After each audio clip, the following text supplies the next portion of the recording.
Hi there. My name is Jacob Heathfield. If you haven't known already, I've actually done a previous video earlier in the event a couple days ago that was more of a lecture-based discussion regarding linear perspective. So if you haven't seen that video yet, I highly recommend checking that out. In today's video, we're going to be doing more of a hands-on tutorial in regards to painting general textures with acrylics. So pretty much with acrylic paints, most of the times they usually need to paint some kind of object with a particular texture on it. And when I do that, I follow a general process that usually involves painting a simple base layer to whatever object I'm painting, then giving it form and texture through like adding in shadows and then highlights afterwards. Then usually painting a thin layer on top to like merge those dark and light textures together, which creates a realistic look. This all probably sounded pretty complicated to you, but have no fear. I'll be demonstrating to you exactly what I mean in this tutorial. Alright, so before we begin, here's just a general idea of the different kinds of textures that I could make just by following these same processes and steps to painting with acrylics. In today's case, I'm going to be painting a tree bark texture. This is one of the most common textures I usually paint, especially whenever creating a landscape scene. And it's a good example to practice since you have to learn how to form its general cylindrical shape and then also like form all the little ridges on the tree bark itself. The three most common paint colors I often use in natural scenes are usually white, burnt umber, and ultramarine blue. And I could talk more in depth about the color theory behind each of these paints and why they work so well in naturalism. But all you really need to understand is that mixing any proportions of these colors will provide you with the entire grayscale. And then whenever you have a higher proportion of burnt umber in your mixture, usually you'll get like more brownish colors, which you can use for painting things like the tree bark, for example. And then whenever you have a higher proportion of blue in the mixture, you can paint more bluish colors like the skies and whatnot. Alright, so in the first layer, I start off with a mixture that creates a slightly brownish gray color. Whenever I mix in the white, it'll allow the paint to get thick enough to apply that opaque first layer that you kind of need on the canvas.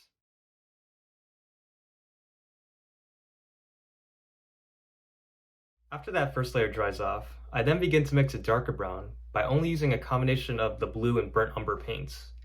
You'll see me paint these thin vertical lines that will eventually look like the shadows that form from the bark ridges.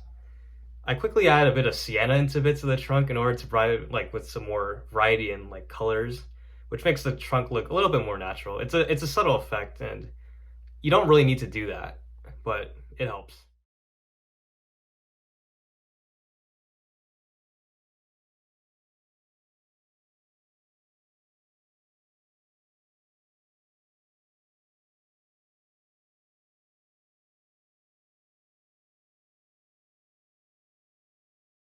Then after that layer dries, I begin to paint in the broader shadow, which gives the tree trunk its cylindrical shape.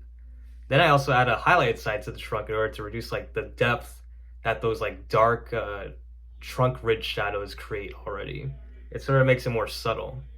And then after that layer dries, I add some more dark lines over that previous highlight area to sort of give it like make some areas, like some of the grooves deeper than the other areas, paint over that again, and then you have like a nice variety afterwards.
The last thing I do here is just paint a little bit of some green spots to the trunk, which sort of replicates the look of like the tiny moss bits you see on these tree trunks.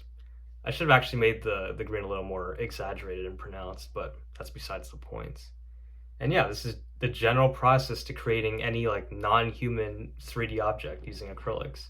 It's pretty much the same thing where you just create the base layer, you add in the shadows, the highlights, and then you tweak things till it looks natural enough. And then yeah, you can create most things like tree barks, shoe textures, anything pretty much. I hope this demonstration has helped you out a bit. And if you haven't already done so, I do recommend watching my other video that goes into the more theory aspect of drawing 3D objects. And yeah, besides that, that's really all I have for you today. Thank you for watching.